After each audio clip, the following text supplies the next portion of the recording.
So you want to be able to buy and sell Pokemon cards like this. Well, in today's video, I'm going to teach you exactly how I buy and sell all the Pokemon cards you guys see on my channel from my Pokemon business starting right now. Ladies and gentlemen, welcome back for another video. My name's Anakin. I've been running the Minimal Cards channel for about 6 months now, showing you guys exactly how I run my Pokemon business. And in today's video, we're going to go over how I buy cards, price cards, sell cards, how I started, how I'm doing it now, and we're always changing the method. So figured I would get this video out now, and hopefully we have an update video a long time from here. Before I get into it though, make sure you guys drop a like, comment, and subscribe. I'd really appreciate it. Comment down below your tactics, what cards you're buying and selling, and let's get right into the video. All right, so we're gonna start with the fun part of the business for me, and that's the selling aspect. So we're gonna start with the easiest way, and that's going to be eBay. eBay is going to be your best friend when you start a TCG business, a Pokemon business, a sports card business, whatever that may be. And there's different ways to do it, but there's 3 tactics in selling on eBay. You have the buy it now, you have auctions, and then you can run a store. Your store is going to be iffy, but to start, I would focus on those first 2. So your buy it now is when you set a price on a specific card. For example, if we have a 151 Squirtle right here, this card typically sells around the $25 mark if I'm not wrong.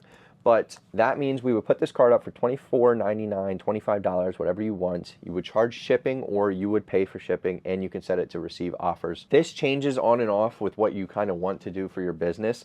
But this is really an easy way to get your cards out there. People are going to see them. If you title it right, if you put the description right, you'll just build and build and build. You'll eventually get feedback from your sales, and you'll start to get at the top of the page when people start looking for cards. Now you have to remember though, you are only getting 85 to 86% because eBay takes 13.5 to 14% or whatever it may be in fees to pay them as well. So for easy math's sake, let's say this card was $100. If you sold it, you would get $85 to $86 if the buyer paid shipping. If they don't, you would marginalize about $4 off of that as well, and let's say you get the $82 mark. That means in order to be profitable, and in my opinion to reach that 10% margin, you would want to buy this at like the $72 range. If it was a $100 card, for example, this is $25, you would probably want to buy it at $18 because you're going to make about $4 after fees roughly.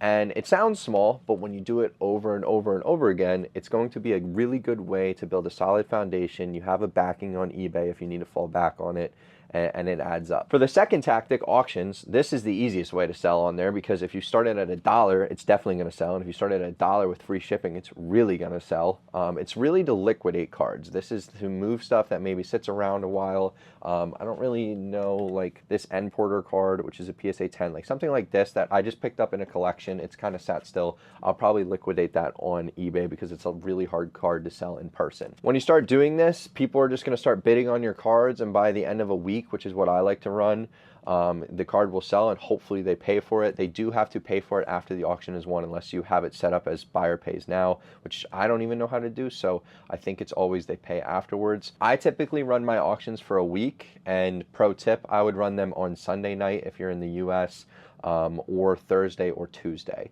but preferably Sunday because everybody is on their phone, and then run them around 9:30 Eastern time or whatever time zone you're in. Everybody's on their phone at that time getting ready for work on Monday, and they just typically buy more on Sunday nights rather than Friday nights. That's probably the worst night to do it, or Saturday. So it's a really good way to liquidate your cards. eBay is your best friend when you start this. Take those small wins, and now let's get into the next tactic. So social media is the second best way to sell cards, or actually it's my first, but this is the next tactic I'm going to take because you need to build a foundation on social media in order to do this. If you've got like 10 followers and you're not posting consistently, nobody's going to buy off you. Nobody's going to be interested. They're just going to think this is another scam, another bot, etc.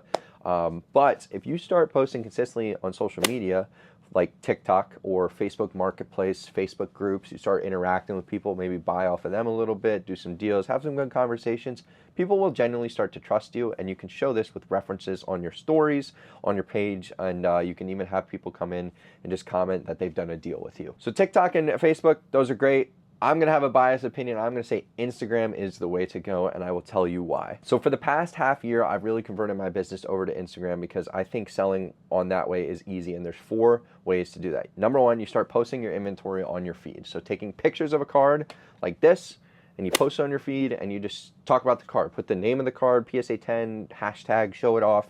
say for sale if you want to sell it that way. That's the easiest way to do it. The next is going to be posting on your stories. So if you're consistently posting stories, maybe try, I don't know, 3 to 10 a day if you can. Take a picture of a card, put the price at the top, put OBO, and then put PayPal shipping $4 or something like that.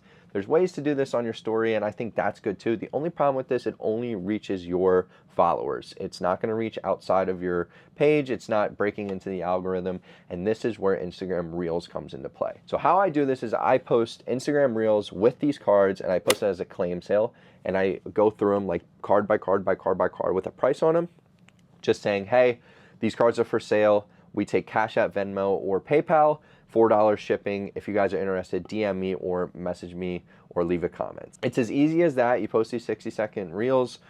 People start to notice it. People start to pick up on it. It's a really good way to sell, and it will teach you to handle your own business rather than relying on eBay to break everything down by transactional fees, taxes, shipping. It's going to teach you that because you're going to have to keep track of all of that, and I recommend making an Excel sheet that has those formulas on it. So you started selling on eBay. Now you're over to Instagram.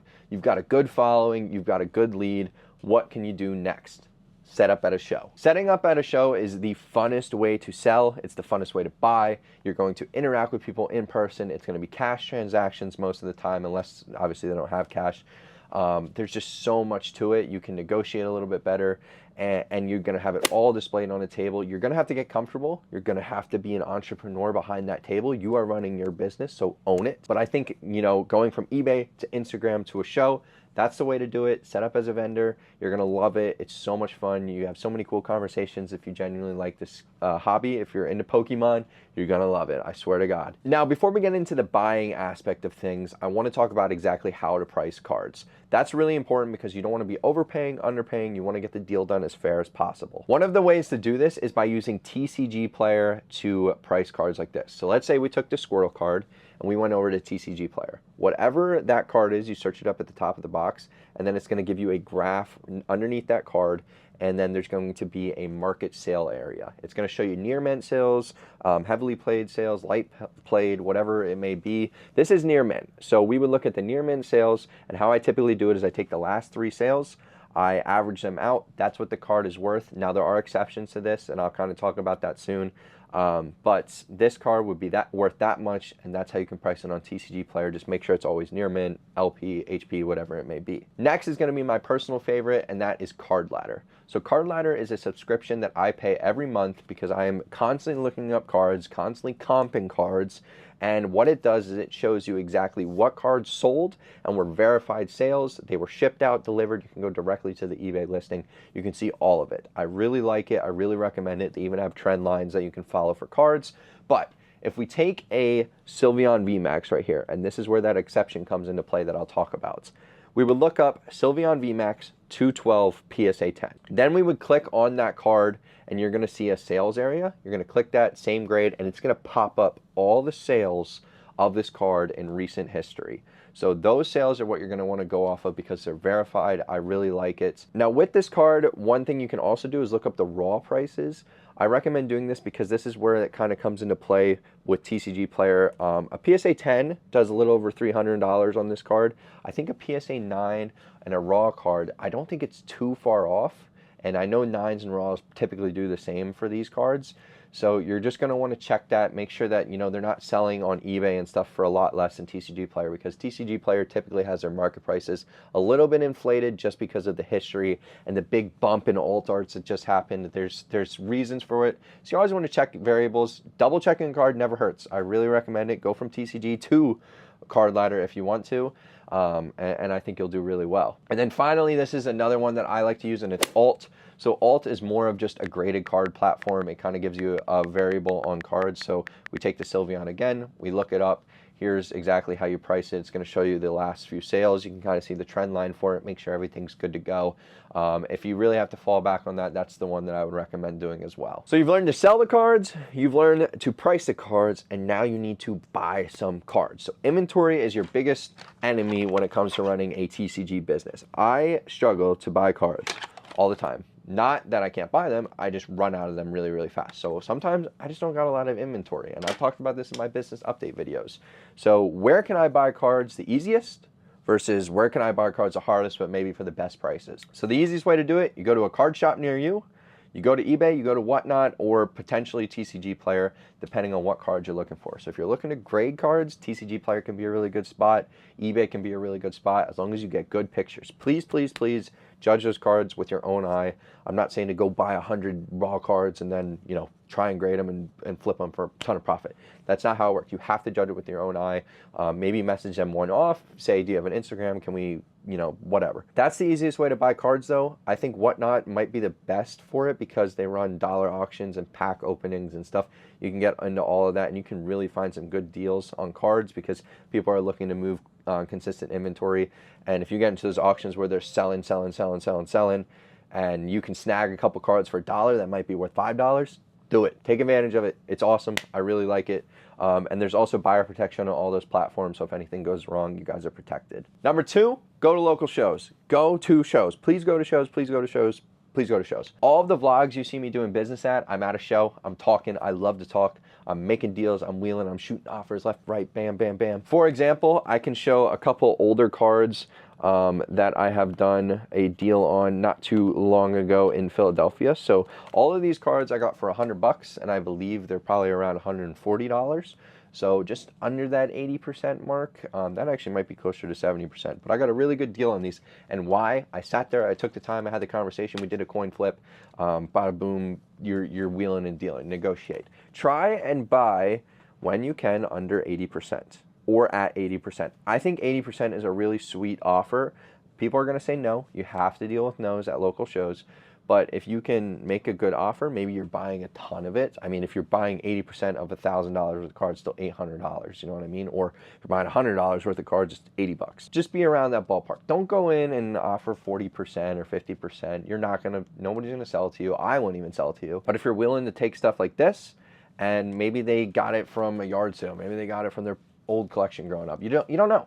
They could be, maybe they graded the cards, and 80%, if you grade a card from, and it's an $80 card and it comes back and it's $250 card, 80%, they're still making a ton of money on that card. So maybe you just got lucky with those guys, and those are the cards you get. Go to shows. It's a ton of fun. You will find deals, I promise you. And if you can't, go to another one, have conversations, maybe buy a little higher the first time. So you say, come back and be like, hey, we did a deal last time, it went really well, let's do another deal. But besides that, the last one is going to be Instagram, Facebook, TikTok. These are the ones that I just talked about selling on, and now I'm gonna tell you how to buy on them. And it all comes down to buyer protection. Use PayPal goods and services, use Venmo's protection, Cash App's protection, use protection when you buy any cards on these markets. There are scammers, it's just being honest, there are people that do it. Make sure you coin a card. So I see a lot of people don't know what this means. Coining a card is when you take a picture of the card, like this, you put a sticky note next to it, you write my Instagram handle and the date on it. So it'd be Minimal Cards, July 10th, 2024. And I want you to send me a video of it or a picture of it, but I better get the picture quick. That video will prove that you are in possession of that card, you own that card, and nobody's like taking a picture from eBay and sending it on Instagram. You know what I mean? You're just coining the card, you're making it safe, and then using buyer protection. If nothing goes on and they don't ship out the card, you go to PayPal, you get your money back. You go to Venmo, you get your money back. Maybe use a credit card, so if you have to fall back on that too, you can just report it as scam or fraudulent, and hopefully they'll be able to credit you the money back. There's ways to do it safe. I think it's awesome. It's a great tactic. I do it all the time. Shout out to anybody who does deals with me over there. You guys can go over to my Instagram if you want to do some deals with me. But that's really it. Those are the best places to buy. That's what I stand on, and that's kind of how I model my whole business. I'm not in this, 5 years, so maybe I'm going to switch up some things on now. There's variables, but that's how I would do it. I think it's great. It's a great tactic. So this is just a little how-to video though. I feel like it's more of a day in the life type talk thing, but I'm on vacation, so I wanted to make a cool video for you guys before I get back. We got the Nationals next. It's going to be a ton of fun. I can't wait to vlog 5 days of nothing but cards. It's mainly sport cards, but we're going to get some Pokemon content out of that. I am determined to do that. So make sure you guys subscribe. I'll see you guys in the next video. Peace.